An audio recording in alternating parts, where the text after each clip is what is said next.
નમસ્કાર દર્શક મિત્રો, આપના લોકપ્રિય કાર્યક્રમ શંખનાદમાં આપનું સ્વાગત છે. હું છું ઈશુદાન ગઢવી. લોકશાહી દેશમાં મતદારોના હાથમાં જ સત્તાની ચાવી છે. અસલી ખેલ મતદારોનો હોય છે. જનતા ઈચ્છે તેને માથે બેસાડી દે અને જનતા ઈચ્છે તેને સિંહાસન પરથી પછાડી દે. તે ફરી એક વખત સાબિત થઈ ગયું. ચૂંટણીના પરિણામ દર્શાવે છે કે ભાજપ સામે ઇન્ડિયા ગઠબંધન ભારે પડ્યું. કેન્દ્રમાં ભાજપની સરકાર બનશે, પરંતુ પ્રજાએ પીવડાવેલો સુદર્શન ચૂરણનો કડવો ઘૂંટ ભાજપ ક્યારેય ભૂલી શકે એમ નથી. આ ઘૂંટ એટલો કડવો છે કે ભવિષ્યમાં ભાજપે આમૂલ પરિવર્તન લાવવું પડશે અને પ્રજાને સાથે રાખીને તેમના લાભાર્થીએ કામ કરવું પડશે. અબકી બાર 400 પારનો નારો આપનારી પાર્ટીને અબકી બાર 250 પાર કરવામાં પણ ફાફા પડ્યા. 400 થી વધુ બેઠકો લાવવાનું એનડીએ ફૂંકેલું રણશીંગું બોધું નીકળ્યું. ઇન્ડિયા ગઠબંધન 230 થી વધુ બેઠકો જીત્યા. રાજકીય સમીક્ષકો એક્ઝિટ પોલના તારણો અને ભાજપના નેતાઓના આકલનને ખોટા પાડતા પરિણામોએ ભાજપના નેતાઓની અને તેમના સમર્થકોની ઊંઘ હરામ કરી નાખી છે. રાષ્ટ્રીય સ્વયંસંઘે તૈયાર કરેલા નેતાઓ ઘણા અભિમાનમાં આવી ગયા હતા, પરંતુ ચૂંટણીના પરિણામ મતદારોનો કડક સંદેશ છે. તમારે માપમાં રહેવાની જરૂર છે. જોવાની બાબત એ રહી કે જે રામના નામે મત માંગવામાં આવ્યા, જ્યાં ભવ્ય રામ મંદિરની સ્થાપના થઈ, તે જ અયોધ્યામાં ભગવાન રામને ભાજપ ન ગમ્યું હોય એમ ભાજપ હારી ગયું. મતદારોએ કહ્યું, રામ અમારા રગે રગમાં છે, પરંતુ તમને જે જવાબદારી આપી છે તેની મર્યાદાને ન ઓળંગો. કામ કરો, જનતાનું જીવન સરળ બનાવો. મંદિર મસ્જિદ નથી ચાલ્યા, હિન્દુ મુસ્લિમ નથી ચાલ્યા, તાલિબાન પાકિસ્તાન નથી ચાલ્યા, રામ રાશન અને રાષ્ટ્રવાદ પણ નથી ચાલ્યો. તો શું ચાલ્યું? કયા મુદ્દાઓને મહત્વ મળ્યું? બંધારણ, અનામત, રોજગારી, મોંઘવારી, અગ્નિવીર, ખેડૂતોને ટેકાના ભાવ, ગામડાઓની સમસ્યા, ગામડાઓની કંગાળ આર્થિક સ્થિતિ, ઈડી સીબીઆઈને આપેલી બેફામ સત્તા, સરકારી બાબુઓની જોહુકમી, મધ્યમ વર્ગ પર ટેક્સનું ટેરર, જીએસટીથી વેપારીઓની બદહાલી, નેતાઓનું અભિમાન. આ મુદ્દાઓને લઈને એક જુવાળ દેખાયો. જનાદેશનો સંદેશ છે કે યુવાનોને કામ જોઈએ, દીકરીઓને બરાબરીનો દરજ્જો જોઈએ, વેપારીઓને વ્યવસાય જોઈએ, ખેડૂતોને એમએસપી જોઈએ, મહિલાઓને મદદ જોઈએ, તો ગરીબોને રાશન જોઈએ છે. પરંતુ રોજ રોજ યાદ અપાવવું કે રાશન આપીએ છીએ તેમના આત્મસન્માન પર એક ઘા છે. કારણ કે રાશન અને અનાજ એ ગરીબોનો અધિકાર છે અને તમે તેને ભીખમાં નથી આપી રહ્યા. જનાદેશનો સ્પષ્ટ સંદેશ છે કે લોકોને પરિવર્તન પોતાની નજર સમક્ષ જોઈએ છે. દલિત વર્ગ અને આર્થિક રીતે પછાત લોકોને પોતાના અધિકાર જોઈએ છે. રામ રાશન અને રાષ્ટ્રવાદ તો જોઈએ છે, પરંતુ રોજગારી પણ તેની સાથે એટલી જ જરૂરી છે. બેરોજગાર મતદારોએ પોતાના મતના માધ્યમથી સંદેશ આપ્યો છે કે જે પક્ષ તેમને રોજગારી આપશે તેને જ તેઓ પસંદ કરશે. જનતાએ કડક વલણ અપનાવ્યું છે. કેટલાક ગણ્યા ગાંઠ્યા દલિત નેતાઓને જ સન્માન આપવું એટલે આખા દલિત સમાજને સન્માન આપવું તેવું નથી. આખા સમાજને તમારે સાંભળવો પડશે. સવર્ણ, રાજપૂત, ક્ષત્રિય, ઠાકોર, પાટીદાર, દલિત, આદિવાસી આ તમામ સમાજ તરફથી જે મત મળેલા છે તે સત્તાધારી પક્ષ માટે લાલ બત્તી સમાન છે. જો કે હવે તમે નહીં સુધરો તો આનાથી પણ પરિણામ ખરાબ આવે. ભાજપ જે રીતે ભોંય પર પટકાયું છે તે જોતા એમ લાગે છે કે ભાજપના નેતાઓએ અહમ છોડ્યો હોત તો પરિણામ થોડું સારું હોત. ભાજપની મતદારો બાબતની અનેક માન્યતાઓ ભ્રામક પુરવાર થઈ હતી. આપણે કહીશું તે મતદારોને ગમશે તે વાત સાવ ફાલતુ પુરવાર થઈ. મતદારોને શું ગમશે તે ભૂલાઈ ગયું હતું. તો મિત્રો, આ તમામ બાબતો પર આજે શંખનાદ કરવું છે. એકાદ દિવસ આમ તો પોલિટિકલી નથી, પણ આપણે પત્રકારો વિશ્લેષકો સાથે કરીશું, કારણ કે આપણો શો પોલિટિકલ નથી. પણ આ ચર્ચા 2 દિવસ એટલે નહોતી કરી કારણ કે સ્વાભાવિક છે કે પોલિટિકલ ચર્ચા કરવાની હોય છે. એટલે મેં શંખનાદ નહોતું કર્યું, કારણ કે મારે મારી લક્ષ્મણ રેખા ક્યારે ઓળંગવાની થતી નથી. સવાલ લઈ લઈએ, પછી હું આગળ વધુ. ફટાફટ મોબાઈલ ખોલો, સવાલના જવાબ ફટાફટ આપવા માંડો. પાંડવની ગુફા ગુજરાતમાં ક્યાં આવેલી છે? એ તાપી, બી જુનાગઢ, સી પાટણ, ડી ડાંગ. તમારો જવાબ અમને વોટ્સઅપ કરો 70163113 12 નંબર પર તમારું નામ અને ગામનું નામ ખાસ લખવું. ફટાફટ મોકલો. 5 દર્શકોના સિલેક્ટ કરેલા છેલ્લે હું નામ બોલીશ. મિત્રો, આજે જે ચર્ચા કરવી છે શંખનાદમાં, અભિમાન તો સોનાની નગરીમાં રહેતા રાજા રાવણનું પણ નથી રહ્યું. આપણી શું વિસાત છે. પણ એક વાત જે ચર્ચાનો મુખ્ય મુદ્દો હોવો જોઈએ શંખનાદનો, કે કયા મુદ્દા ચાલ્યા, કયા મુદ્દા ન ચાલ્યા. એકવાર એક મુદ્દો ચાલી ગયો ચૂંટણીમાં એટલે નેતાઓ એવું માનતા હોય છે કે આને ચિંગમની જેમ ચિત્રી ચિત્રીને બીજી વાર થોપી દો. પ્રજા એકવાર તમે કહેશો એમ કરશે, બીજી વાર પ્રજા બહુ સમજદાર હોય છે, મૂર્ખ નથી હોતી. આજે પરિણામો આવ્યા મિત્રો, 30 સીટ કદાચ ઓછી આવત ભાજપની તો બની શકત કે એમની સરકાર પણ ન બનત. અત્યારે એનડીએની સરકાર છે. એ જ ચંદ્રબાબુ નાયડુ, એ જ નીતિશ કુમાર ઉપર ભાજપ જે એવું કહી ચૂક્યા હતા કે હવે નીતિશના દરવાજા બંધ, એમને લેવા પડ્યા હતા. સરકારો આવશે ને જશે, નેતાઓ આવશે ને જશે, પણ કામ એવા કરીને જાઓ સાહેબ કે આ દુનિયા તમને યાદ કરે. ભાડેતું રૂપિયા આપી અને કોમેન્ટોમાં બેસાડવા લોકો બહુ સહેલા છે.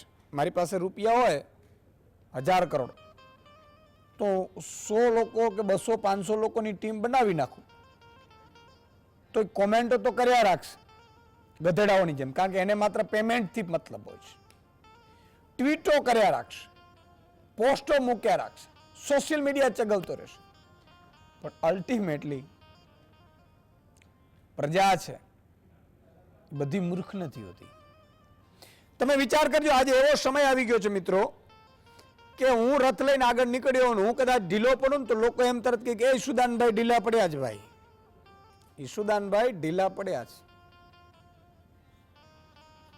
વાત સમજવા જેવી છે, લોકો તરત છોડી દે. પણ એક વાત, 2-3 સાંસદો એક તીર કામઠા લઈ અને બેનશ્રી ભાજપના એક ધાર્મિક એટલે પોતાને માનતા હોય એના ઉપર તીર કામઠો ચડાવ્યો તો બેન બુરી રીતે હારી ગયા. એક બીજા બેન એવું કહેતા હતા કે તમારે આમ કરવું પડશે નહીં તો તમે પાકિસ્તાન વયા જાઓ. એટલે પાકિસ્તાન જાઓ, તમે ભારતના નાગરિકોને એમ કહો પાકિસ્તાન વયા, તમે વયા જાઓ ને, પણ તમને કોણ રોકે? મત માંગવા આવો છો અને ધમકીઓ મારો છો. ત્રીજી વસ્તુ, આ દેશ કોઈના બાપનો નથી, કોઈના બાપની જાગીર પણ નથી. આના દેશ એ જ દેશ છે જે મુગલોને પણ સાચવ્યા છે 500 વર્ષ. ડચ, ફિરંગીઓ, અંગ્રેજો બધા લોકોએ રાજ કર્યા છે, છતાં આ દેશે પોતાની સંસ્કૃતિ, પોતાની ખુમારી, પોતાની ધાર્મિકતા છોડી નથી. આ દેશ ઈ છે. આ દેશ એકતામાં માને છે, આ દેશ અખંડિતતામાં માને છે, આ દેશ સર્વધર્મ સંભાવમાં માને છે. આ દેશ માથા લઈ પણ શકે છે, માથા આપી પણ શકે છે. અને મજાક સમજવા માંડ્યા. ખેડૂતોને એમએસપી નહીં આપીએ, નથી જોતી એમએસપી, હવે જરૂર નથી ખેડૂતોને, અમે એમને મળશે. એમને એમ નથી થતું.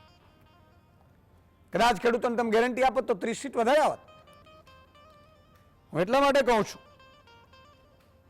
કે કટોકટીમાં તમારી ચૂંટણી રહી છે, બરાબર છે. આ તો ઠીક છે, છેલ્લી ઘડીએ આ નીતિશ કુમાર, ચંદ્રબાબુ નીતિશ કુમારનું હું તમને જરા બેકગ્રાઉન્ડ કહી દઉં કે 2019માં 19ની ચૂંટણી હતી ત્યારે બધા ખેમાને નીતિશ ચંદ્રબાબુ નાયડુ ભેગા કરી રહ્યા હતા. 24માં નીતિશ કુમાર કરી રહ્યા હતા. પછી ઈડી સીબીઆઈની ધમકીઓ મળી હશે, પછી કંઈક થયું હશે એવું કહેવાય છે, આપણે ખબર નથી, પણ આ આખા કારણો છે. પણ કેટલુંક એક ટ્વીટ છે મિત્રનો, પત્રકારનો, સાંભળવા જેવું છે. કોંગ્રેસ મંગળસૂત્ર લઈ જશે એવું કહ્યું એ બાંસવાડામાં ભાજપની હાર થઈ. આ નથી મુદ્દા ચાલ્યા એની વાત કરું છું ને, બીજી વાર ધ્યાન રાખજો. કોંગ્રેસ તમારી ભેંસ લઈ લેશે, ભેંસ, આપણી ભેંસ છે એ કોંગ્રેસ લઈ લેશે એવું કહ્યું એ બનાસકાંઠામાં ભાજપની હાર થઈ. સંદેશખાલી જે બેઠકમાં આવે છે એ બસીરાટમાં ભાજપની હાર થઈ. વિપક્ષો મુજરો કરે છે એવું બોલ્યા એ પાટલીપુત્રમાં ભાજપની હાર થઈ. યાદી હજુ લાંબી છે, પણ સૌથી વધુ જાગૃત પ્રજા જો નીકળી હોય તો એ ગામડામાં છે. ગામડા જ અસલી કિંગ મેકર. અહીં એનડીએની 30 સીટો ઘટી, ઇન્ડિયાની 62 વધી. હું જાગૃત એટલા માટે કહું છું કે વારંવાર તમને નોકરીની વાત આવે, રોજગારીની વાત આવે, મોંઘવારીની વાત આવે, ખેડૂતોને ભાવની વાત આવે અને કાંઈ આપે નહીં, માંગવા જાઓ તો તમને લાઈનમાં ઊભા રાખી અને 700 ખેડૂતો મરી ગયા. એક ટ્વીટ કોઈએ નહોતું કર્યું. એ બધામાં આમાં પરિણામ એમને મળ્યું. એનડીએની મત ટકાવારીમાં ગામડાઓમાં સૌથી વધુ 2% ઘટાડો થયો છે. ઇન્ડિયા ગઠબંધનની મત હિસ્સેદારી અર્ધ શહેરી વિસ્તારમાં વધી છે. આ તમામ મુદ્દા ઉપર ચર્ચા કરવી છે. આપણે ચર્ચા કરવા માટે અત્યારે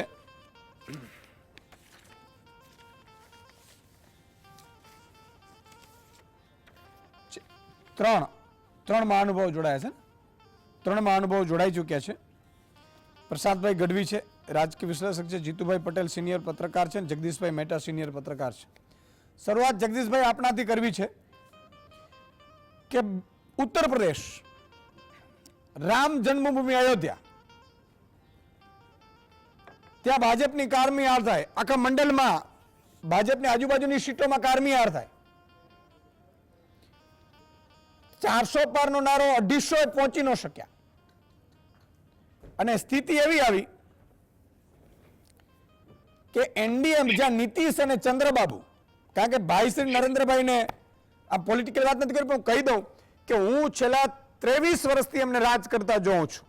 પત્રકારત્વનો ઉદય કર્યું ત્યારથી લઈને અત્યાર સુધી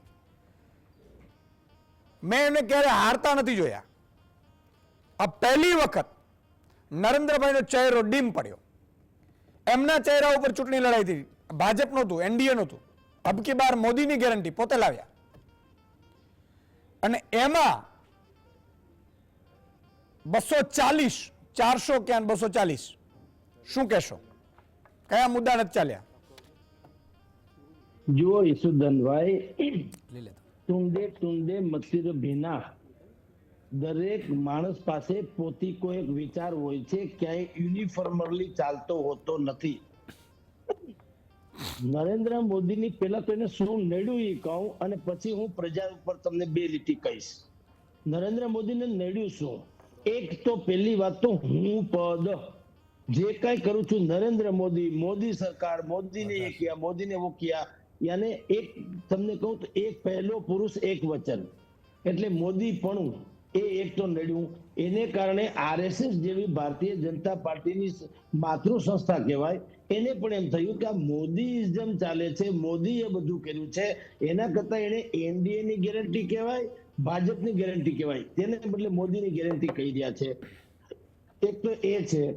નડવાનું નંબર બીજું જે કારણ છે સાહેબ એ એવું છે કે એક તો એનો ઓવર કોન્ફિડન્સ, ત્રીજું છે જનતાની પાયાની સમસ્યાઓની થોડીક અવગણના, ચોથું છે ભારતીય જનતા પાર્ટીનું કોંગ્રેસીકરણ અથવા તો ભેળ બનાવી દેવી. તે બહારથી બધા જ લોકો જો આવે એ વેલકમ કરવું, તે વિચાર બધું એક કોણ.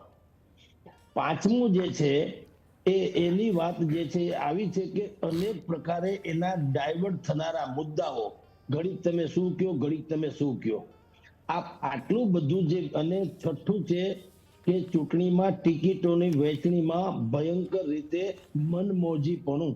જેમ કે આપણે ગામડામાં 7મ 8મના ઘરે જો પત્તા રમતા હોય તો મેં 52 પાના પીટી આપણે એને કોઈને આપી, એકો જોડી ત્રી કોઈને ગમે જાય, કોઈ વાંધો ન હોય, કારણ કે એમાં કઈ પૈસાની વાત હોતી નથી, કે આનંદ ખાતર રમતા હોય. એમ જેમ પાના પીટીને તમે ઘરમાં ગમે એમ આપો ને, એમ ટિકિટ આ વખતે અપાઈ ગઈ છે. હવે આપને કહું, આ મુદ્દા જે તમે કહો છો કે બધા નડ્યા શું કે બેરોજગારી તરફ એમ કે અવગણના કરી, રોજગારી તરફ અવગણના કરી, પછી બીજા કેટલાક મુદ્દાઓ આપે વાત કરી. જો એવું નથી સાહેબ, મેં પહેલા કીધું એમ ટુંડે મતીર ભીના, દરેક મસ્તક ઉપર અલગ અલગ વિચારધારા હોય છે. હવે ઉત્તર પ્રદેશમાં જો આ મોંઘવારીથી માંડીને તમે જેમ કે બધા જ મુદ્દા નડ્યા હોય તો મધ્યપ્રદેશમાં ક્યાં લીલા લહેર કરાવી દીધી? ત્યાં શું કામ બધી ટિકિટ બધી બેઠકો મળવી જોઈએ? અને જે દિલ્હીમાં સાથે સાથ બેઠક શું કામ મળવી જોઈએ? ન્યાય ક્યાં હોનાના નળિયા નરેન્દ્ર મોદી સરકારે કરે છે? ઇવન તો આપણા ગુજરાતમાં પણ એક ગેનીબેન ને વાત કરો તો અહીં કેને ઘરે ઘૂઘરા ટાંગી દીધા. એટલે વાત એમ નથી સાહેબ, દરેક સ્ટેટના પોતિકા પ્રશ્નો હતા ને માણસોએ એ રીતે મતદાન કર્યું છે.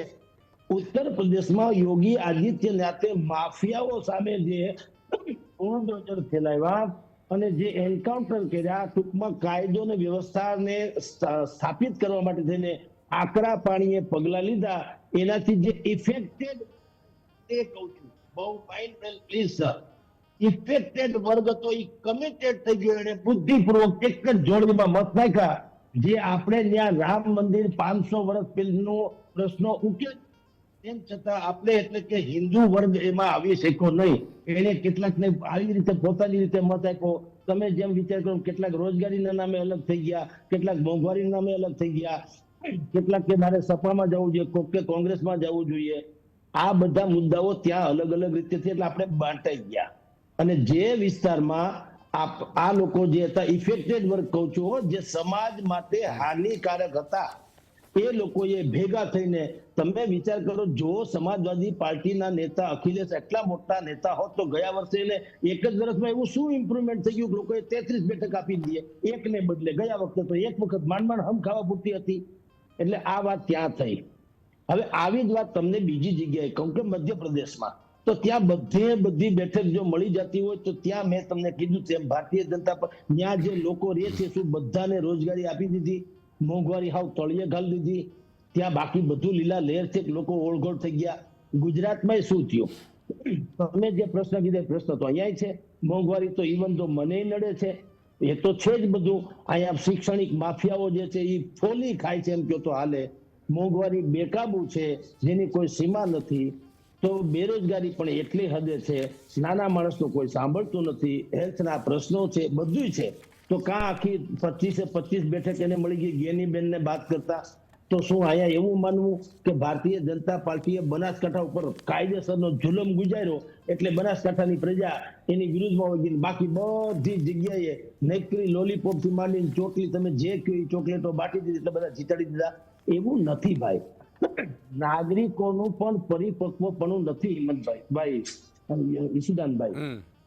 લોકોને દરેકને પોતિકા અહમ, પોતિકા એજન્ડા, પોતિકા નિર્ણયો, પોતિકો વિચાર હોય છે. બધું ખરાબ હોય છે એમ નહીં, પણ બધાને પોતિકો વિચાર. મેં આપણે ઉત્તર પ્રદેશનું એક્ઝામ્પલ તો આપ્યું કે ત્યાં શું કામ આવું થયું. નહીતર તમે વિચાર કરો, એક તટસ્થપણે અત્યારે સર્વે કરાવો, તમારી સ્ક્રીન ઉપર મૂકો કે યોગી આદિત્યનાથે કાયદો અને વ્યવસ્થા માટે જે કામગીરી કરી સારી ગણાય કે નહીં, હા કે ના? ધારો કે એમાં બધા લોકો વિરોધ કરે તો માની લો કે આ બરાબર છે. આપણે શું કરવું છે કે આપણે સારું કામ થાય તો થોડીક સરાહના કરવી છે, પરંતુ જ્યારે મત આપવાનું થાય ત્યારે હું ક્ષત્રિય છું, હું પાટીદાર છું, હું ફલાણો છું, હું ઢીકણો છું, આપણી આઈડિયોલોજી અલગ થઈ જાય, આપણે વળી માન્ય. એટલે આ એક પ્રોબ્લેમ છે. આ આખી ચૂંટણી જે થઈ છે એમાં મેં આપને કીધું, આપના મુદ્દા સાથે પણ હું સહમત છું કે કેટલુંક હુંપદ, કેટલુંક પોતાના પાયાના કાર્યકરોની અવગણના, આગંતુકોના અછવાના અને પ્રજાના જે મૂળભૂત પ્રશ્નો છે એના તરફ આંખ વિચારણા કરવા અને આસમાની સુલતાની જેવા સ્વપ્નાઓ દેખાડવા, એ જે છે હારનું કારણ છે. ઈશુદાનભાઈ, ઓકે, મનસ્વી થાપર પણ આપણી સાથે જોડાય છે. કે મનસ્વીજી, સમજવાની કોશિશ એ કરવી છે કે 400 પાર વાત એવી હતી કે 303 નો મેં વેવ હતું, પુલવામા એટેક થયો અને પછી આખો માહોલ બન્યો. 2014માં અચ્છે દિન હતું. આ વખતે જો આખી ભાજપનો કોઈ ચહેરો હોય તો ભાઈ નરેન્દ્રભાઈ મોદી છે. ભાજપના હીરો હોય તો નરેન્દ્રભાઈ મોદી છે. ભાજપ કરતા, કારણ કે ભાજપ ક્યાં પિક્ચરમાં જ નથી ચલા 10 વર્ષમાં, માત્ર નરેન્દ્રભાઈ છે. નરેન્દ્રભાઈ પોતે ડેમેજ થયા છે. એક સમય તો એવું આવ્યું કે પોતે પાછળ ચાલી રહ્યા હતા. 4.5 લાખની લીડમાંથી માત્ર 1.5 લાખે પહોંચ્યા છે. અને એ જ જો ધ્વંસ થઈ ગયો આમ હોય, પેલા લોકોને એવું હતું કે હારી જ ન શકે. હાર્યા એટલા માટે કહી શકાય કે એમણે જે એમનો ચહેરાનો જે ઇમ્પેક્ટ હતું એ ઘટી ગયું. તો આગામી સમયમાં હવે મધ્યપ્રદેશ છે, ગુજરાત છે, જેમ રાજસ્થાન, ઉત્તર પ્રદેશ, મહારાષ્ટ્રમાં થયું, હવે બીજા રાજ્યોને પણ ખબર પડી કે ઓહો આ તો હારી શકે છે અને આમાંથી એ થઈ શકે એમ છે. શું કહેશો? ईशुदान भाई, सबसे पहले तो ये हमको समझना पड़ेगा कि ये वाला जो इलेक्शन है मुद्दे से बड़ा मोदी हो गया था. कि अगर हम 2014 का, मैं बीजेपी का मैनिफेस्टो दिखाऊं, अगर मैं आपके कैमरामैन को बोलूं जूम करें, उसका जो फोटो है, एक भारत श्रेष्ठ भारत, और 10 लोगों की और फोटो है इसमें. अटल जी है, अडवाणी जी है, राजनाथ जी है, मुरली मनोहर जोशी जी है, सुषमा स्वराज जी हैं, और बाकी सारे नेता इनमें है. और उसके बाद 2024 का मैं आपको मैनिफेस्टो दिखाता हूं. इसमें आपको सिर्फ मोदी की गारंटी, फिर एक बार मोदी सरकार और मोदी जी और जेपी नड्डा जी का फोटो है. तो ये क्या हो गया, व्यक्ति विशेष हो गया. ये इलेक्शन क्या हो गया, मोदी जी के ऊपर लड़ा गया.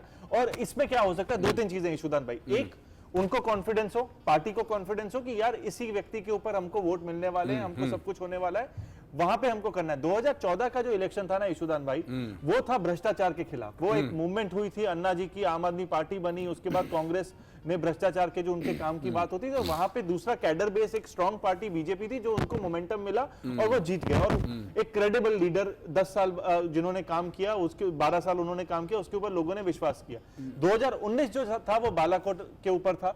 2024 जो था, मेरे को नहीं लगता किसी भी सरकार ने अपनी मैनिफेस्टो के हिसाब से, जो सबसे बड़ा मुद्दा था राम मंदिर और आर्टिकल 370 हटाना है, वो वाली बात पूरे करने के बाद ये वाला मैंडेट आएगा. अब आप देखिए, अयोध्या में भी बीजेपी हारी और 370 हटने के बाद जम्मू कश्मीर में भी सब जगह बीजेपी हारी.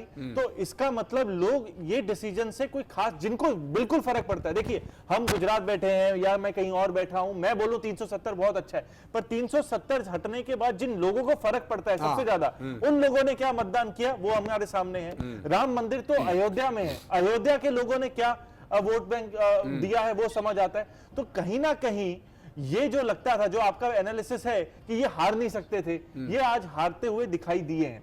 और अब एक चीज हमको दूसरी समझना पड़ेगा कि 2002 से लेके अब तक मोदी जी एज अ व्यक्ति कभी भी किसी और व्यक्ति के साथ या अलायंस के साथ कभी काम नहीं किया. उनका स्किल है कि एकदम अपने हिसाब से काम करना, आगे बढ़ना और अपनी सोच. राफेल का ऑर्डर देना हो तो अरुण जेटली जी को भी पता ना हो, मंत्री हो भी, तो भी ये उनकी स्टाइल है. अभी एक मैं डिबेट में था ईशुदान भाई, उन्होंने पूछा कि जो पहले बीजेपी में होता था सीक्रेसी, कौन मिनिस्टर बनने वाला है, किसको टिकट मिलने वाली है, कब बदली होने वाली, किसी को नहीं पता होता था. पर आज के समय में अभी मोदी जी को कभी कोई किंग मेकर पसंद नहीं है, क्योंकि वही किंग है, वही मेकर है, वही क्रिएटर है. उस एटीट्यूड से भगवान ने उनके ऊपर कृपा भी की है कि जहां पे वो लगातार जीतते आए.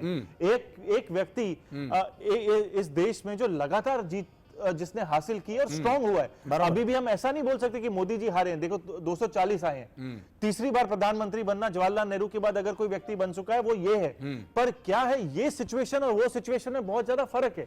पर फिर भी उनका जो मैंडेट है या उनका जो बिलीफ है, क्योंकि 400 पार उन्होंने बोला था, अगर वो बोलते तीसरी बार मोदी सरकार, तो शायद ये नैरेटिव नहीं होता जो हम डिस्कस करते हैं कि मोदी जी शायद कहीं ना कहीं उनको घाव लग गया. आरएसएस की जरूरत नहीं है, फिर भाजपा को साइडलाइन करना, आरएसएस को साइडलाइन करना नहीं. उसमें देखिए आरएसएस को साइलेंट करना ये तो इंटरनल उनका इशू है, पर कहीं ना कहीं जेपी नड्डा की जब वो स्टेटमेंट आती है कि हम अकेले लड़ रहे हैं, आरएसएस की जरूरत नहीं है, तो ये जो ओवर कॉन्फिडेंस है. देखिए हम लोगों को क्या राजनीति में समझ आता है कि लोग भ्रष्टाचार एक समय के लिए चला लेते हैं, पर अहंकार नहीं चलाते. हमारे देश ने एक चीज जो हमेशा देखी, कभी भी कोई राजनेता या पॉलिटिकल पार्टी अहंकारी हो जाती है ना, तो उसको एकदम से खदेड़ के निकाल देती है. कहीं ना कहीं एक सेंस ऑफ अहंकार इस पार्टी में या एक ऐसा नैरेटिव सेट हो रहा था. और दूसरा एक और चीज मैं आपको बताना चाहता हूं, जो अलायंस का धर्म होता है, जो हम एकजुट मिलकर कुछ काम करते हैं साथ में, वो अलायंस का धर्म 2014 से लेके 2024 की जो बीजेपी है ना, उसने कभी निभाया नहीं है. वो जिस भी अलायंस के साथ उन्होंने क्रिएट किया है, 272 मिल जाती थी, उनको वो तोड़ देते थे. आप देखिए शिवसेना वो तोड़ दिया, आप अकाली दल वो तोड़ दिया, टीडीपी आपका पहले था उसके साथ तोड़ा, जेडीयू तोड़ा, जोड़ा, फिर आपने किया. तो अलायंस का धर्म कभी भी उन्होंने पूरा नहीं निभाया है. तो इस कारण क्या हो जाता है कि, और कोई भी पॉलिटिकल पार्टी हो, चाहे कांग्रेस के, अभी दूसरा एक फैक्टर क्या आता है ईशुदान भाई, आज बीजेपी कमजोर क्यों हुई है, क्योंकि बहुत सारे आउटसोर्स नेता है ये कोई कैडर बेस्ड नेता आज 240 में से कम हमारे पास 50-60 ऐसे एमपी हैं जो बाहर से आए हुए हैं, जो बीजेपी के नहीं है, बीजेपी के कैडर आइडियोलॉजी आरएसएस से नहीं हाँ, है। ये तो 30 सीट कम आती तो ये 50 तो छलांग आप उलट भी देखिए, मार देते। इसमें से कितने सारे कांग्रेस के बैकग्राउंड से हैं, कितने सारे दूसरी अन्य पॉलिटिकल बैकग्राउंड से, तो इसका मतलब बीजेपी अभी शेकी पोजीशन पे है। तो ये जो सिचुएशन है, ये पहले क्या होता था ईशुदान भाई कि अलायंस का धर्म क्या होता था, एनडीए मतलब एनडीए, मतलब अगर अटल जी बोलते हैं एनडीए में नहीं हम लोग चल रहे तो टीडीपी हो, नायडू साहब हो या फिर नीतीश कुमार साहब हो, वो बोलेंगे हम लोग नई सरकार बना रहे। आजकल कोई भी आइडियोलॉजिकल वॉर नहीं है, आजकल कुछ ये नहीं है कि हम एक के साथ खड़े। अभी जो ये गठबंधन होगा, ये गठबंधन ना मजबूरी का है ना मौके का है, ये आज आप मुझे क्या दोगे और कल आप मुझसे क्या लोगे उसका है। और दूसरा क्या है कि बीजेपी का trust as an alliance partner all time low है। बीजेपी को एज एन अलायंस पार्टनर आप इसलिए ट्रस्ट नहीं कर सकते क्योंकि नीतीश कुमार को डर होगा कल को ये मेरी जेडीयू खा जाएंगे बिहार में, टीडीपी को डर होगा कल को ये मेरे एमपी अपनी पार्टी में ले लेंगे। तो ये जो डर है ये सबसे बड़ा होगा छोटे पार्टनर्स को, जो इंडिया अलायंस में कांग्रेस के साथ नहीं है, क्योंकि कांग्रेस ने पिछले 10 सालों में दूसरी पॉलिटिकल पार्टीज को काटा नहीं है। बीजेपी आप देखिए, चाहे गुजरात की बात हो या देश की बात हो, आज आपका नेता होगा कांग्रेस का, कल वो बीजेपी का हो सकता है। आज बीजेपी को गालियां दे रहा होगा, कल वो वहां कोई भी कारण होगा, चाहे पैसों का होगा, चाहे करप्शन का डर होगा, उनकी वाहवाही करता होगा, ईडी सीबीआई का डर हो, कुछ भी होगा। तो ये जो सिचुएशन है ना, तो ये देखिए, मैं पहली बार पिछले 10 सालों में मैं बोल रहा हूं कि बीजेपी को आत्मचिंतन करने की जरूरत है।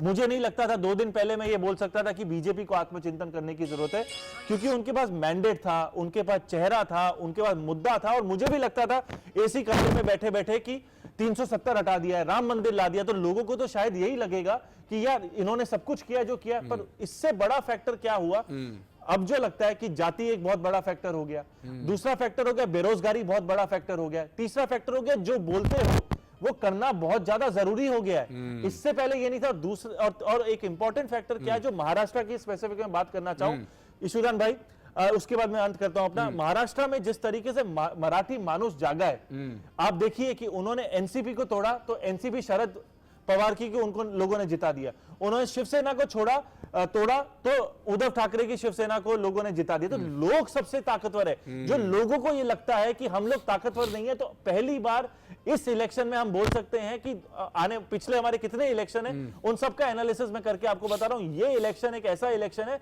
जिसमें जनता जनार्दन होते हुए दिखती है। और दूसरा, ये पहला इलेक्शन है जिसमें हम बोलते हैं लोक ने जेन्युइनली तंत्र को जिताया है। बहुत बड़ी बात है। તો મિત્રો એક છે ને મનુષ્ય એકચ્યુઅલીનો એક છે એ વાંચીને પછી બ્રેક લઈએ ને પછી હું બસ 10 સેકન્ડ 20-30 સેકન્ડનો બ્રેક હશે, બહુ નહીં હોય, પછી પ્રશાંતભાઈ ને જીતુભાઈ પાસે જાઉં. એણે લખ્યું છે આમ તો એ કે જાહેર જનતાનો ખૂબ ખૂબ આભાર. ગુજરાતમાં 13 પુલ તૂટી પડવા છતાં તક્ષશિલા કાંડ, મોરબી કાંડ, ગેમ ઝોન કાંડ, પેપર લીક કૌભાંડ, ભરતી કૌભાંડ, નકલી સરકારી ઓફિસો, નકલી ટોલ નાકા, નકલી અધિકારીઓ વગેરે ભવાડા થવા છતાં વિધાનસભા તથા લોકસભામાં અમારી પાર્ટીને ભવ્ય વિજય અપાવવા બદલ ગુજરાતની ઇન્વર્ટેડ કોમામાં છે બોડી જનતાનો ખૂબ ખૂબ આભાર. ગાડરિયો પ્રવાહ મનુષ્ય એકચુઅલી એટલે એણે એક પેલી રીતે કીધું છે કે આટલું કાંડ હોવા છતાંય મતદાન તો ત્યાં જ કરીને આવે છે એમ, એના માટે તમારો ખૂબ ખૂબ એટલે બોડી જનતાનો ખૂબ ખૂબ આભાર. અને છેલ્લે તો શેર માર્કેટમાં પણ તમને મને કરી નાખ્યું એવું કહે છે બધા. એક્ઝિટ પોલથી આવ્યું બરાબર, શેર માર્કેટ ચડાવ્યું અને આપણે લાખો. પ્રશાંતભાઈ તમારી પાસે આવવા માંગીશ કે શું ન ચાલ્યું અને એવું કેવું છે એટલે એ શું મિસ્ટેક કરીએ છે કે હું ભગવાન છું, બાયોલોજીકલ નથી, ભગવાન છું, પછી રામને લાવનારને અમે લાવીશું. ભગવાન રામને આપણે ક્યાં લાવ્યા અને કોઈની ઓકાત છે રામને લાવી શકે? એનાથી આપણે છીએ સાહેબ, એ તો હજારો વર્ષોથી આવેલા છે. એટલે તમે તમારી ભક્તિ કરાવવામાં પછી કે જગન્નાથજી મોદીજીના ભક્ત છે અને એનાથી મોટું કે કાલે મોદીજીએ જય જગન્નાથથી શરૂ બરાબર જી. મને લાગે આરએસએસ નું સૂત્ર છે વ્યક્તિ સે બડા દલ ઓર દલ સે બડા દેશ. છેલ્લા 5 વર્ષમાં આ વસ્તુ થોડી રિવર્સ ચાલતી હતી કે દેશ સે બડા દલ ઓર દલ સે બડા વ્યક્તિ. આ જ ફેક્ટર સૌથી વધુ ક્યાંક ને ક્યાંક નડ્યું છે. અને એની પાછળ એટલા માટે મેં ના કીધું આ પરિણામ જે આવ્યું ને એનાથી કદાચ હિન્દુસ્તાન વિરોધ પક્ષ તો ખુશ હોય પણ 80% ભાજપીઓ ખુશ થયા. અચ્છા હા બિલકુલ, બધા ભાજપ વાળા જોડે મારી વાત થઈ હો, ઘણા બધા બહુ ખુશ થયા ભાજપ વાળા, કારણ કે એમ કે જરૂર હતી ના હોય. હા હા બિલકુલ બિલકુલ કોઈ સવાલ જ નથી. એમનું જ ભાજપ 80% ભાજપ વાળાનું કહેવું છે કે આ બે વ્યક્તિઓથી આખો દેશ ને દુનિયા ને ભાજપ ચાલતું હતું, એમાં ઘણા ઓરિજિનલ ભાજપની કદર નહોતી થતી. ઓરિજિનલ જૂના જનસંઘી અને જૂના ભાજપી જે છે 1980 થી જોડાયેલા, 6 એપ્રિલ 1980 સ્થાપના થઈ ત્યારના હજી ઘણા કાર્યકરો છે આપણી જોડે, એમાં કોઈની કદર નહોતી થતી. સંઘને બાયપાસ કરવું, અને એથી વિશેષ હું બહુ સ્પષ્ટ માનું છું, આ ચર્ચા હું કંઈક કરું છું ઇલોજિકલ લાગુ છું. યુપીમાં સૌથી મોટો મુદ્દો નડ્યો જે એમણે પોકારીને 80-20 80-20 અને જે બુલડોઝર ચાલ્યું, એમાં એ લોકો બધા એક થયા કે પેલા સ્કેટર્ડ હતા.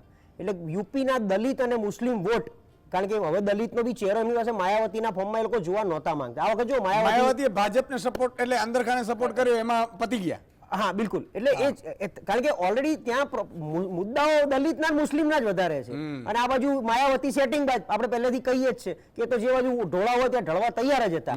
એટલે તો જો એમને સીટે ના મળી અને પતાવી દીધી અને પતાવી દીધી એ સેટિંગમાં પાર્ટી પતાવી. એટલે દલિત અને મુસ્લિમના વોટ એક સાઈડ ગયા. એમણે ઇન્ટરનલી નક્કી કર્યું કે આપણે એક તરફી રહીએ, ભલે ગમતા હોય ના ગમતા હોય. અત્યારે સમાજવાદીને પકડી રાખીએ. બીજું, સમાજવાદીમાં અખિલેશનું ભવિષ્ય તો લાંબુ. આજે બિહારમાં આપણે કહી શકાય કે તેજસ્વીનું ફ્યુચર બહુ બ્રાઇટ, એમ અખિલેશ યાદવનું ફ્યુચર બહુ બ્રાઇટ છે. ભલે આપણને ગમતો હોય ના ગમતો હોય, એમ વાય વાત કરતા હોય એ અલગ છે, પણ એ એનું ફ્યુચર ત્યાં છે. કારણ કે આ તો અત્યારે યોગી છે અને મોદી જુવાળમાં 17 ને 22માં યોગીજી અને ભાજપ આવી ગયું, પણ હવે પછી અખિલેશ એટલે એમ વાય ફેક્ટર ને ત્યાં અખિલેશ સાથે કામ કરવાનું છે. અને હવે કોઈ પક્ષ બચ્યા નહીં, તમે જોવો ત્યાં યુપીમાં બીએસપી પતી ગયો એટલે એ જ રહેવાનું છે. એ જ રીતે પોતાના પક્ષોને આજે જે અલાયન્સની વાત મનસ્વીએ જે કરી એ જ કે મહારાષ્ટ્રની અંદર તમે જુઓ તો નિષ્ક્રિયતા કાર્યકરોની વધારે હતી રાધર દેન, અને વોટરોની પણ નિષ્ક્રિય હતી, કારણ કે શિવસેના અને એનસીપી બે તોડી નાખી. અને એ લોકોને તોડીને ક્યાં શું કરવું, કારણ કે હવે પાછું ઇલેક્શન આવવાનું જ છે, મહારાષ્ટ્રનું એસેમ્બલી પાછળ જ આવે છે. તો એની પોતાની ઇનસિક્યોરિટી હતી એ લોકોને કે હવે અમારે કોની પડખે કેવી રીતે બેસવાનું, મારે ટિકિટ લેવા જવું કોની પાસે જવાનું, શિવસેના પાસે જવાનું, એનસીપી પાસે જવાનું, ભાજપ પાસે જવાનું, કોંગ્રેસ પાસે જવાનું. આ વ્યક્તિ રાજકારણમાં આવ્યો છે તો પતવા તો આવ્યો નથી. એ બધા ફેક્ટર ઇન્ટરનલી કામ કર્યા. બાકી ઓવરઓલ હવે છે ને દેશે બી બધું જોયું કે સાહેબ તમે બધું કર્યું, પણ એ જે કર્યું ને બાઉન્ડ્રી વાળા કામ કર્યા. આજે મેં ગ્રાઉન્ડની બાઉન્ડ્રી બહુ સરસ બની, પણ પીચ જ નહોતી મારી પાસે રમવા માટે. એ પીચ ક્યારે હોવી જોઈએ કે તમે ઓરિજિનલ અમારી વાત કરો, કેટલા પોકારીને આપણે મરી ગયા કે સાહેબ પેટ્રોલ ડીઝલ ને જીએસટી માં એકવાર લાવો તો એમને ભાવ સસ્તો થશે. આજે મોંઘવારી એવું નથી કે મોંઘવારી લઈ આવો, 1 રૂપિયામાં પેટ્રોલ તમારે 50 રૂપિયા મળી જવું જોઈએ, પણ ઓરિજિનલી પેટ્રોલની કિંમત કેટલી સાહેબ? ક્રૂડ ઓઇલને કન્વર્ટ કરો અને એની ઉપર બધા જ પ્રકારના ટેક્સ જીએસટી સાથે નાખો તો 60 રૂપિયાથી ભાવ વધવો જોઈએ નહીં. તો એની ગેરંટી આપતા નથી કે એને 75 રૂપિયા લાવવાની આ લોકોની શક્તિ તકતી નથી. એટલે આ મોંઘવારીના મુદ્દા, બેરોજગારીના મુદ્દા, હોમ લોન નો રેપો રેટમાં ચેન્જ વિક્રમી, અને પાછો વિક્રમી માને કે આ ક્વાર્ટરમાં આરબીઆઈ રેપો રેટમાં કોઈ ચેન્જ. જી ઠીક है आप हाँ हाँ जी हाँ आप कंटिन्यू. સો ઓવરઓલ સ્પર્શતા જે મુદ્દા છે, તમે વાતો બધી જ કરી, મેક્સિમમ હિન્દુત્વની વાતો કરી, જેમ તમે બી રામ ભગવાનની વાત કરી, તો એ આખી જે હિન્દુત્વની ટોટલ કરેલી વાતો અને બાઉન્ડ્રી વાળી, હું જે કહું છું બારની વાતો, મોટી મોટી બિલ્ડિંગોના ઇન્ફ્રાસ્ટ્રક્ચરો દેખાડવાની વાતો કરી, મોટા મોટા એરપોર્ટોની વાત કરી. અરે એરપોર્ટમાં જવા વાળો વર્ગ કેટલો, તમે કેટલા એસટી સ્ટેન્ડ નવા બનાયા, એ એસટીમાં કેટલી બસો નવી ઉમેરી, જે ગામડા છે ગામડામાં પીવાના અને સિંચાઈના પાણીની વાત તમે કેટલી કરી કે પાણી પહોંચાડવાના છે કે નથી પહોંચાડવાના. ખેડૂતોને વીજળી દિવસમાં 6 કલાક આપવી એ વાત આખા દેશમાં ઉપરથી નીચે સુધી ચાલતી આવે છે, એમાં તમે ક્યાં સુધારો કર્યો?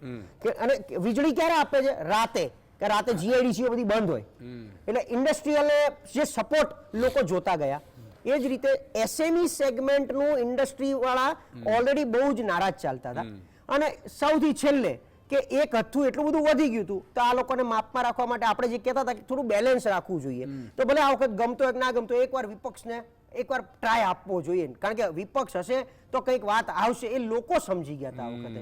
એટલે બધા કહે છે કે તમે ખુશ છો, એટલે અમે ખુશ એટલા માટે છે કે જે અમારી ડિમાન્ડ હતી વિપક્ષ મજબૂત હોવો જોઈએ. બિલકુલ, નેતા મજબૂત હશે ચાલશે, પણ વિપક્ષ બી મજબૂત. અને દેશમાં હંમેશા શાંતિ નફરતની રાજનીતિ ના હોવી જોઈએ કોઈ પણ જગ્યાએ, કારણ કે આપણે રાજનીતિ કરવા આવ્યા, સેવા કરવા આવ્યા, કોકને મરવી નાખવા માટે નથી આવ્યા. બહુ ક્લિયર કટ છે. અને આમાં નફરતની રાજનીતિમાં કોક ઓછો જ થાય. આજે માન લો કે હું ક્યાંક જાતિવાદની કે ફલાની ટિપ્પણી કરું એટલે એમાં કોક મરવાનું જ થાય, બિલકુલ ક્યાં કોક વિવાદો થાય.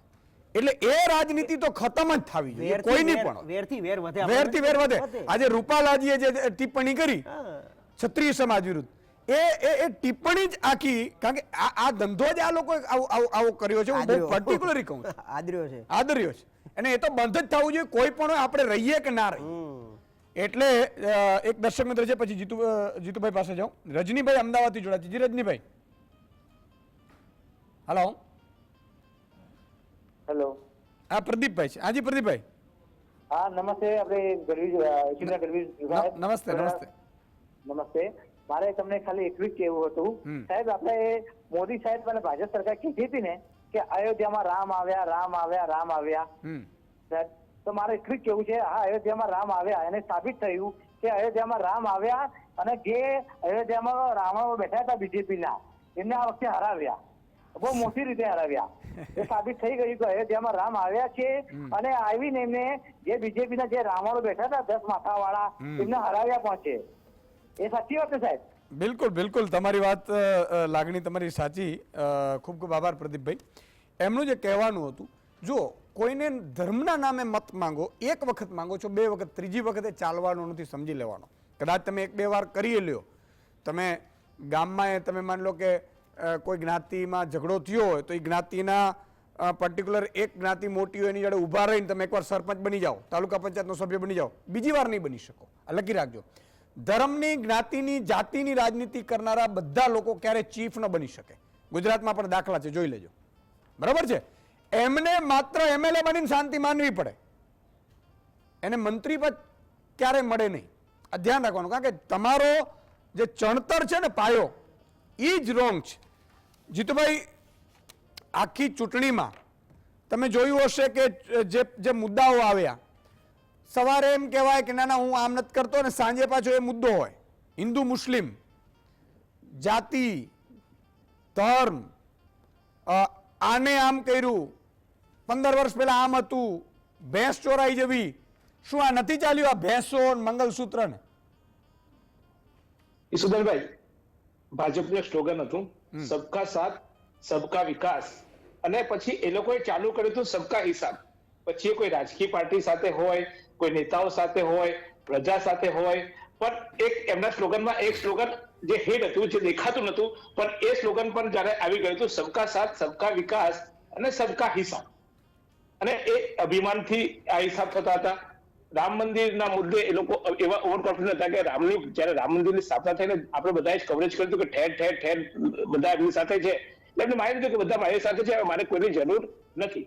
અને એ ચૂંટણી પ્રચારથી લઈને તે છેલ્લે ઇવન ગઈકાલે જયારે આપણે એક્ઝિટ પોલ આવ્યા, એક્ઝિટ પોલ સુધી એ લોકો એ જ માનતા હતા કે નહીં, અમારું કોઈ વાંકો નથી કરવાનો. એટલે અભિમાન જે ચરણ સીમાએ હતું એ અહીંયા દેખાતું હતું.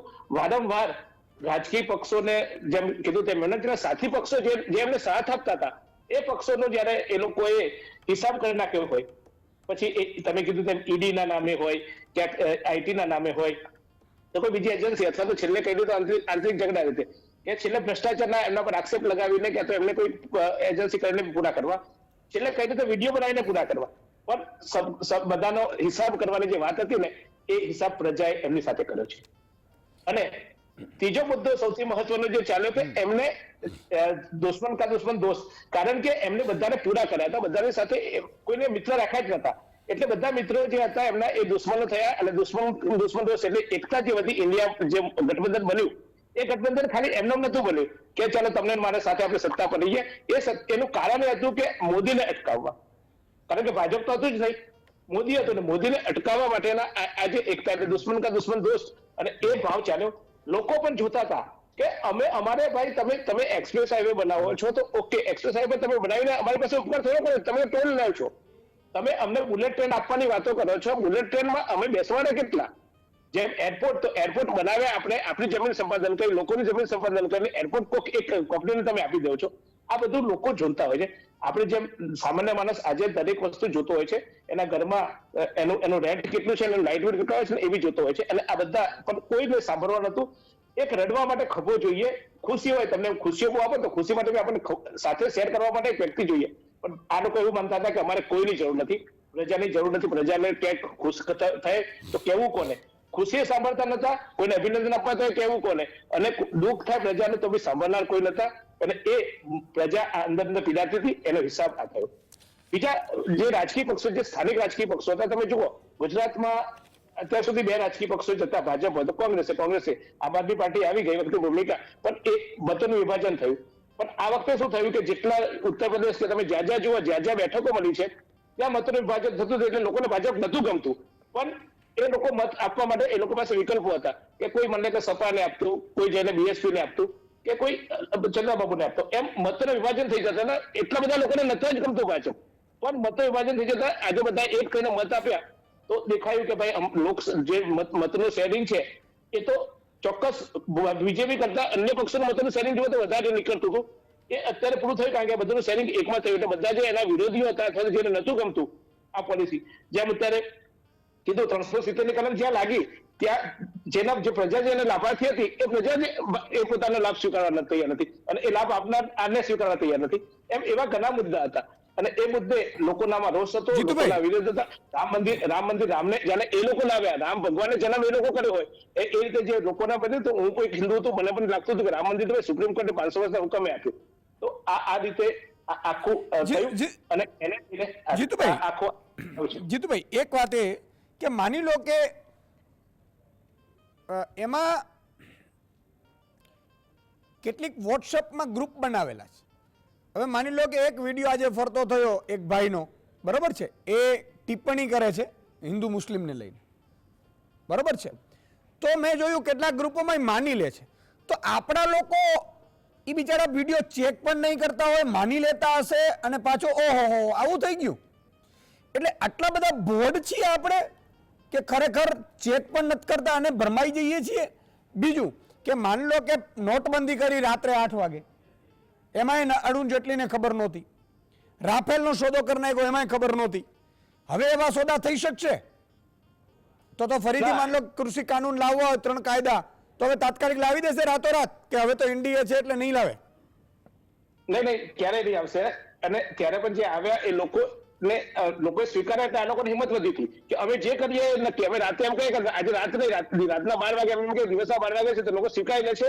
એટલા લોકો આ લોકોનો આત્મવિશ્વાસ વધી ગયો હતો, અને એટલે લોકોનો, કારણ કે નોટબંધી પછી બી લોકો હેરાન થયા હતા પણ મત આપ્યા હતા, પણ એ મત ભયના હતા. એ મત એક આશા અપેક્ષાજનક આવી હતી કે ભાઈ તમે આમ કરશો તો અમે આમ કરીશું. એક થોડુંક તમારે ઘણી વાર આપણે કેવું થાય કે થોડુંક ચાલવા માટે કોઈ કેમ કે જરાક બેસી જાય ને ગાડીમાં, તો આપણે બેસી જઈએ, પણ પાછળ તો આપણે ચાલવું જ પડશે પાછું. તો શું કરો 5 મિનિટ બેસીને હું હેરાન થાઉં. લોકોને આ ચોક્કસ ખબર પડી ગઈ, કારણ કે એ લાભો અથવા તો જે લાલચ આપી હતી એ ટૂંકી લાલચ હતી, અને એને પરિણામે હવે આ નહીં થાય. બીજું સેકન્ડ વસ્તુ, અત્યારે જે એમના સાથીઓ છે, હું ચોક્કસ કહું છું, નીતિશ કુમાર એમ કહે છે કે અમને ડેપ્યુટી પીએમ બનાવો અથવા તો રેલવે મંત્રાલય આપો. રેલવે મંત્રાલય માંગશે, અને બિહાર પણ એમ કહે છે કે બિહારના મુખ્યપ્રધાન પણ મારો જ હશે. આ સોદાબાજી હવે થશે, અને એ સોદા કરવા માટે આ ભાજપ અથવા તો મોદી તો એટલે ભાજપ તો કહેવાય જ નહીં, કારણ કે નરેન્દ્ર મોદી અને અમિત શાહ એ જ ભાજપ છે. એટલે આ બંને આ માનસિકતામાં ક્યારેય ગણાયા નથી, આ માનસિકતા સ્વીકારશે નહીં, અને આગળ જતા ચોક્કસ આજે ભલે એવું કહેતા હોય કે સ્થિર સરકાર, પણ હું માનું છું કે જે સ્થિર સરકાર આપવાના વચનો હતા ને એ સ્થિર સરકાર ક્યારેક અસ્થિર થઈ જવાની શક્યતા વધુ જોઈ રહ્યું છે. કારણ કે જે રીતે આ ગઠબંધન બંધાવવાનું છે એ ગઠબંધન માટે એ લોકો બીજાના ગઠબંધનમાં જે આક્ષેપ કરતા હતા, પણ હવે એમને જ ગઠબંધનના સહારે જીવવાનો વારો હવે. આપ જુઓ, અત્યાર સુધી આક્ષેપ કરતા હતા ગઠબંધન ને ઠગબંધન છે, આને તે જે કહેતા હતા ઇન્ડિયા માટે, એ લોકો જ અત્યારે આ જ લોકો સાથે કે જેને ભૂતકાળમાં એ લોકો કાઢી મેળ્યા. ઇવન અમને કહેવામાં આવ્યું હતું બિહારમાં અમારા ભાજપના મુખ્યપ્રધાન હશે અને તમે રેલવે મંત્રાલય કે તમે કેન્દ્રમાં જવાના છો, એને જ આજે સાથે લેવાની આવે, અને ત્યાં જ એમને કહેવામાં આવ્યું હતું કે ભાઈ તમારે સત્તામાંથી જતું રહેવાનું છે.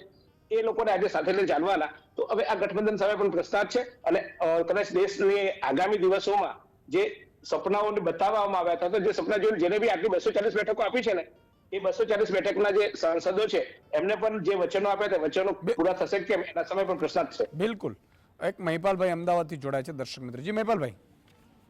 હા ઈશુદાનભાઈ, હાજી. હવે આ જે વાત ચાલી રહી છે અત્યારે લોકતંત્રની, અને હું છે ને પોલિટિકલ સાયન્સ નો વિદ્યાર્થી છું. હા. તો મારે ભણવામાં એવું આવેલું છે કે જ્યારે એરિસ્ટોટલે 200 કોન્સ્ટિટ્યુશન નો અભ્યાસ કરેલો હતો, બરાબર, અને એના પછી એણે એક વિશ્વ વિજેતા તૈયાર કર્યો, તે એટલે સિકંદર હતો.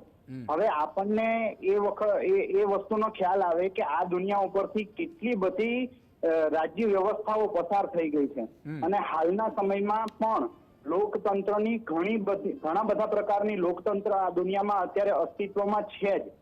તો આપણે જે કહેવાય ને કે એક લોકતંત્રને બચાવવા માટેની જે મહેનત કરીએ છીએ તો એ એક ઉદાહરણ બનવું જોઈએ અને લોકોએ આ વસ્તુને સમજવી જોઈએ કે આપણું લોકતંત્ર છે ને તે વિશિષ્ટ પ્રકારનું છે.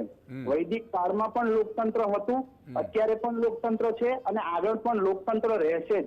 કારણ કે આ દુનિયા છે ને વ્યક્તિઓથી બનેલી છે, મનુષ્યથી બનેલી છે, એટલે આ વસ્તુને સમજવી પડશે.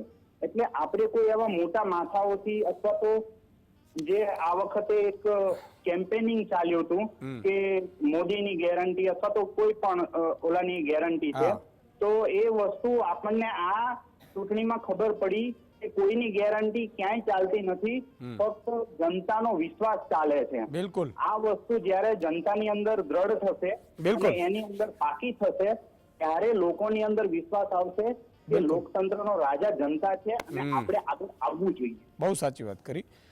જગદીશભાઈ, ફરીથી તમારી પાસે આવવા માંગીશ કે એક ટેવ એવી પડેલી છે કે એક હતું શાસન રહ્યું છે, સાંસદની તાકાત નથી કે માન લો કે બોલી શકે, મંત્રીની તાકાત નથી કે બોલી શકે. જ્યારે હવે ગૃહ મંત્રાલય માંગશે, સંરક્ષણ મંત્રાલય માંગશે, બીજું હોય ત્રીજું હોય. અચ્છા, ભૂતકાળમાં માન લો કે આ મંત્રાલયો છે બહુ જ કી રોલમાં હોય. તમે જોયા છો અહીંયા ગુજરાતમાં પણ જ્યાં સુધી નરેન્દ્રભાઈ મુખ્યમંત્રી રહ્યા ત્યાં સુધી અમિતભાઈને રાજ્ય કક્ષાનું પણ ગૃહ મંત્રાલય આપેલું હતું. યાદ રાખજો, ગૃહ મંત્રાલય સરકાર ગમે ત્યારે પાડી દે. બીજું કે જે નિર્ણયો લેવાતા હતા, હું તમને પણ એક પ્રશ્ન પૂછીશ કે સવારે એમ કે જગદીશભાઈ કે આમ નિર્ણય લઈ લેવાય એટલે સાંજે લઈ લેવાય. આ કઈ રીતનું જોઈ છો, પિક્ચર કઈ રીતે જુઓ છો? જુઓ યશુદાનભાઈ, પહેલી વાત તો એ કે જેને તમે બ્રેકિંગ ન્યૂઝ પણ કહી શકો, હજી રવિવારે શપથ ગ્રહણ સમારોહ હોવાનું કહેવાય છે, ઓફિશિયલી એને નેતૃત્વ મળી ગયું છે, પરંતુ વિપક્ષ જેની પાસે 233-34 બેઠક છે એ પ્રાણાંતે લડી લેશે, નહીતર એના મોંમાં આવેલો કોળિયો છીનવાઈ જવાનો ને હિમાલય જેવડી ભૂલ કરવાના છે. જો ઈ કોઈ પણ તોડ જોડ અમસ્ત એને કોઈ વિચાર હારે લેવા દેવા નથી, મોદીની હારે નથી. એવી રીતે તમને કહું કે જેટલા વિપક્ષો ભેગા થયા છે બધાની વિચારધારા અલગ અલગ છે, પણ કોમન એજન્ડા શું છે? મોદી હટાવો, બીજું કાંઈ નહીં. એમાં બધા એક છે, બાકી બધા બકરીને લીંડીની જેમ જુદા જુદા પડે છે વિચાર. પણ તેમ છતાં જો રવિવાર સુધીમાં વિપક્ષો કોઈ પણ ભોગે તોડજોડ કરીને એક કરીને સરકાર રચવાનો દાવો નહીં કરે તો તમે ને હું અત્યારે ભલે ગમે તેવી એ બાકીની બધી પેનલિસ્ટો પણ બધી વાતો કરતા હોય ન્યાયતંત્રને ફલાણું ને લોકતંત્રને, રવિવાર પછી તમારે બ્રેકિંગ ન્યૂઝ ક્યારેય ખૂટવાના નથી. નરેન્દ્ર મોદીએ ભારતીય જનતા પાર્ટીના સદસ્યોને જ્યારે વિજય સભામાં એટલે કે આ તથાકથિત વિજય મળ્યો ત્યાર પછી ભારતીય જનતા પાર્ટીના હેડક્વાર્ટરમાં સંબોધ્યા ત્યારે જેને તમે ઉલ્લેખ કર્યો જય જગન્નાથ, એ સભામાં જે ઉલ્લેખ કર્યો શું કીધું? એક પણ ભ્રષ્ટાચારીને હું છોડવાનો નથી, નંબર 1. અને નંબર 2, મારો ત્રીજો કાર્યકાળ છે બહુ મોટા નિર્ણયો માટે સાબિત થશે, હિન્દુસ્તાન આખું એનાથી ચોંકી ઉઠશે. હવે ભ્રષ્ટાચારીઓનું વ્યાખ્યા અત્યારે વિપક્ષો એમ સાંભળવું, કારણ કે એની બગલમાં ભ્રષ્ટાચારી મોદીની બગલમાં દુનિયાના છે, પણ આપણે જાણીએ છીએ કે દરેકને પોતાના હિદીભાઈને હિતકાવાલા જેવી વાત છે. નરેન્દ્ર મોદીની સરકારમાં શું છે? બિયરમાં એ તુલસીનું પાન નાખીને એમ કહીએ કે આ પંચામૃત છે તો બધા હા પાડે.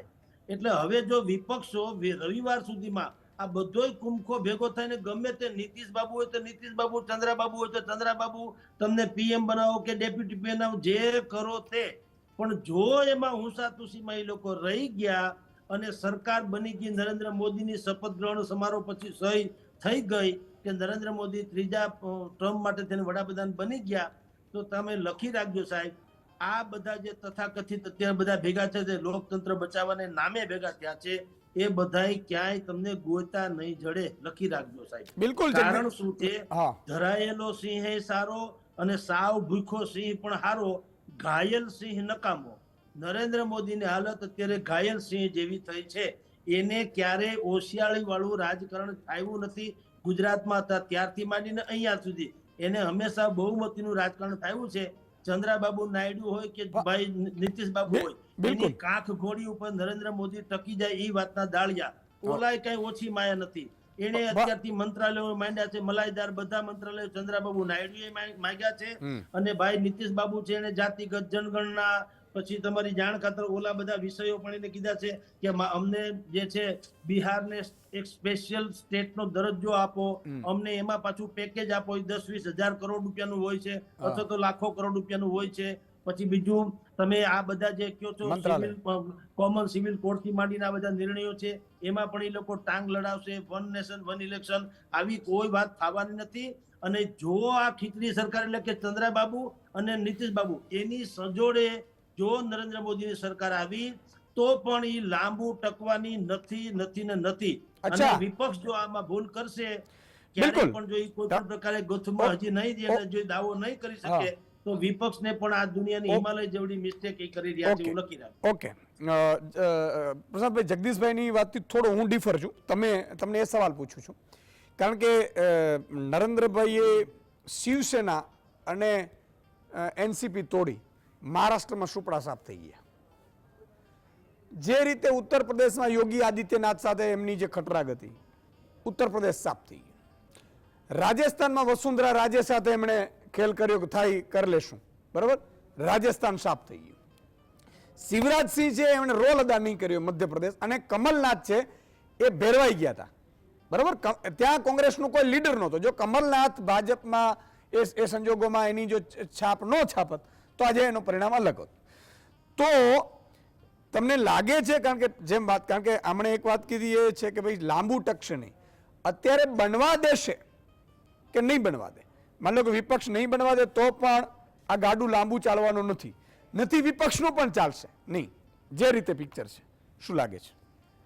માનો કે બનવા દીધી, તમે કીધું સુપડા સાપ. હવે આની પહેલાનો બી જે સવાલ હતો ઓવરઓલ શું ચાલ્યું ને કેમ ના ચાલ્યું. 2014 થી 19 ના ટેન્યુઅરમાં મોદી, અને ક્રોનોલોજીને સમજો, મોદી સાહેબે શું કર્યું, એઝ ઇટ ઇઝ જેમ છે એમ બધું ચાલવા દો, હું બધું શીખી લઉં ઉપર બેસીને, હું બધું જોઈ લઉં અને ધીરે ધીરે ઠીકરા મારતો જાઉં, ગોઠવતો જાઉં. 19માં એ તાકાતવર બની ગયા. એટલે 19 પછી તમે જો 18માં રાજસ્થાન, મધ્યપ્રદેશ, છત્તીસગઢમાં સ્ટેટમાં સરકાર જતી રહી હતી. પણ મોદી સાહેબના આયા પછી 14 થી 19માં બહુ બધા સ્ટેટમાં એમની સત્તા આવી હતી. મહારાષ્ટ્રનું ઉદાહરણ છે, હરિયાણા એનું ઉદાહરણ છે. જ્યાં નહોતું ભાજપ એ બધે આવી ગયા હતા. આસામ, નોર્થ ઈસ્ટ, અહીંયા બધે આવી ગયા. 19 પછી એ મજબૂત બની ગયા, તાકાતવર બન્યા. એટલે એમણે ધીરે ધીરે એમની જ જોડેના, કારણ કે આ બધા એમની જોડેના હતા, શિવરાજસિંહ રાજે, વસુંધરા રાજે હોય, રમણસિંહ હોય, આ બધાને કિનારે કરતા ગયા અને એમના પોતાના ઉભા કરતા ગયા. પપેટ બધા, એ પપેટના ભાગરૂપે આ બધી ચૂંટણીઓના પરિણામ આપણે જોયા અને પાછા એમાં એમને ચૂંટણીમાં સફળતા મળી. એટલે આ બધાને કોરાણે કર્યા. એ કોરાણે કર્યા એ લોકોમાં તમે કીધું શિવરાજસિંહને પોતાને લડાયા, તમે સમજો. એટલે મધ્યપ્રદેશ પોતે એક ભાગ, એમને સાઈડમાં બેહાડ્યા લડાવવા માટે. તમારે લડવાનું છે એટલે પેલા બીજા બાજુ માથું જ ના મારે, એ બીજા માથું જ ના મારે, એમના લડવામાં ધ્યાન આપ્યું એમણે. બીજું તમે અત્યારે જુઓ તો આખા દેશમાં હરિયાણા, ઉત્તરાખંડ, હિમાચલ અને મધ્યપ્રદેશ અને ગુજરાત, આ 4 સ્ટેટે 100માંથી 100% પરિણામ આપ્યું કહેવાય. ગુજરાતમાં એક જ સીટ નથી. એને એવું હશે કે ભાઈ નરેન્દ્રભાઈ ત્યારે ચહેરો ચાલ્યો, હવે ડેમેજ થઈ ગયો. એ હજી હિન્દુત્વના નામે આ 4 સ્ટેટ, હિન્દુત્વ, હિન્દુ મુસ્લિમ કાર્ડ, કારણ કે આપણે ત્યાં બી એ જ વાત હતી ને, 20 વર્ષથી આપણે કર્ફ્યુ અમદાવાદમાં જોયો નથી, ગુજરાતમાં જોયો નથી. આ કાર્ડ ક્યાંક ને ક્યાંક ત્યાં ચાલ્યા. બાકી બધી જગ્યાએ સ્થાનિક પક્ષોના કાર્ડ ચાલી ગયા, જેમ મહારાષ્ટ્રનું તમે ઉદાહરણ આપ્યું. ઉત્તર પ્રદેશમાં યોગી સાથેનું અણબનાવ, યોગી સાહેબને સાઈડમાં રાખ્યા હતા, એમને ફ્રી હેન્ડ નહોતો આપ્યો. એ પછી ટિકિટના બંટવારામાં બી હોય કે બીજી કોઈ રીતે હોય, એટલે ત્યાં આ બધું નડ્યું. હવે મૂળ વાત કે જો એનડીએ ગઠબંધન સરકાર બને છે, મોદી સાહેબ એક તો સૌથી પહેલા ટેવાયેલા નથી કોકના જોડે સાથે કામ કરવામાં. કારણ કે હવે જેવું નીતિશ કુમાર એમની સાથે સત્તામાં બેસશે, ચંદ્રબાબુ તો બરાબર આંધ્રપ્રદેશમાં સીએમ બનશે, પણ એમના 5 માણસો ગોઠવીને એમ કહેશે કે પીએમઓમાં મારા 3 સેક્રેટરી હોવા જોઈએ. નીતિશ બાબુ કહેશે 2 સેક્રેટરી મારા હોવા જોઈએ, આઈએસ બિહારથી હું મોકલું છું, પેલો કહેશે હું અહીંથી મોકલું છું. હવે પીએમઓ સેક્રેટરી એટલે મેગ્નિફાઇંગ ગ્લાસ, જ્યાંથી આખા દેશનું સર્વે, લોકસભાનું પેલું માંગશે, લોકસભાનો સ્પીકર માંગશે કે અમારી ઈચ્છા થાય ત્યારે અમે સ્પીકર પર ફ્લોર ટેસ્ટ માંગશું. એટલે આ 2-3 વસ્તુમાં એટલે 3 મહિનામાં પડી જાય. કાં તો એવું લાગે છે બીજામાંથી તોડી એમ કરીને, એટલે એ તો તોડવાનું ચાલુ જ રાખશે, એ ચાલુ તો રાખશે જ, એ તો પ્રયત્ન એમનો ચાલુ રહેશે.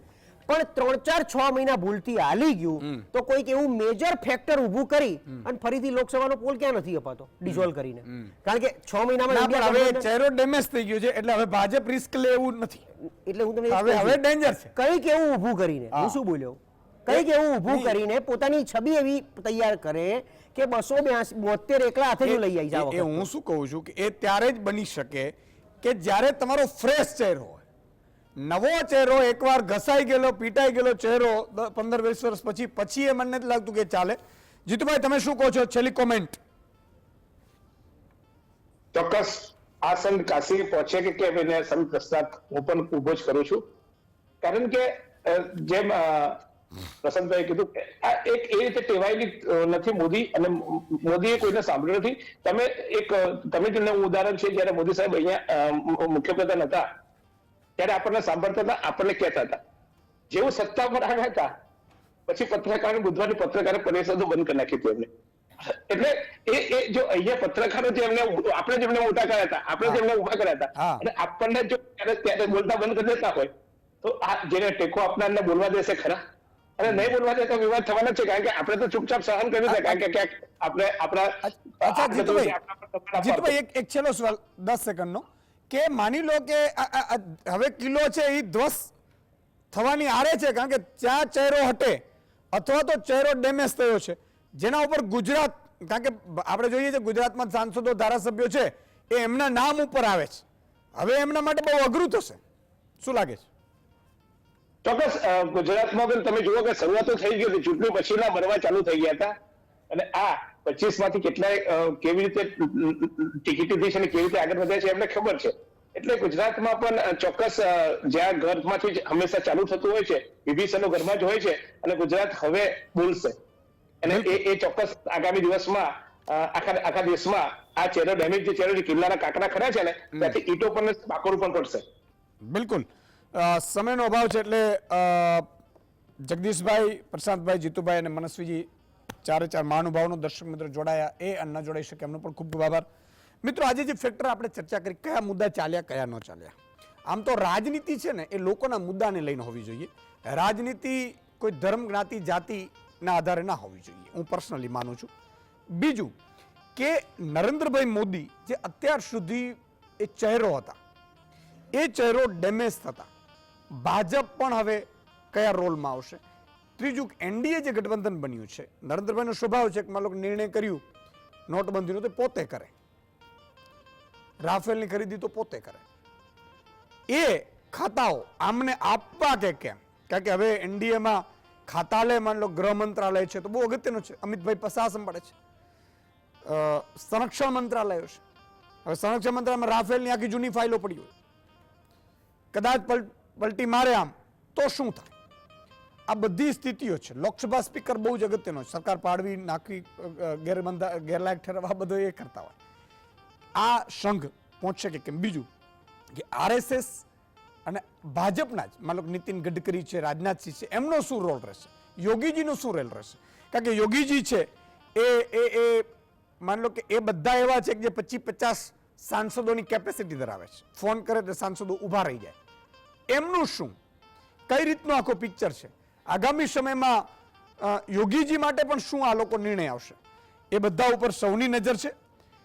ખેર એટલું આપણે આશા રાખીએ કે બંધારણ બચવું જોઈએ અને આ ખોટા જે 3 કાયદાઓ ખેડૂતોના લાવવાના પાછા એ ન કરે, ભગવાનને એવું પ્રાર્થના કરીએ, અને મોંઘવારી કંટ્રોલમાં રહે, અને વિપક્ષ મજબૂત થયું છે તો વિપક્ષ સારી રીતે જવાબ ઉઠાડે એ આપણે કરીએ. અને છેલ્લે સવાલનો જવાબ લઈ લઈએ. પાંડવની ગુફા ગુજરાતમાં ક્યાં આવેલી છે?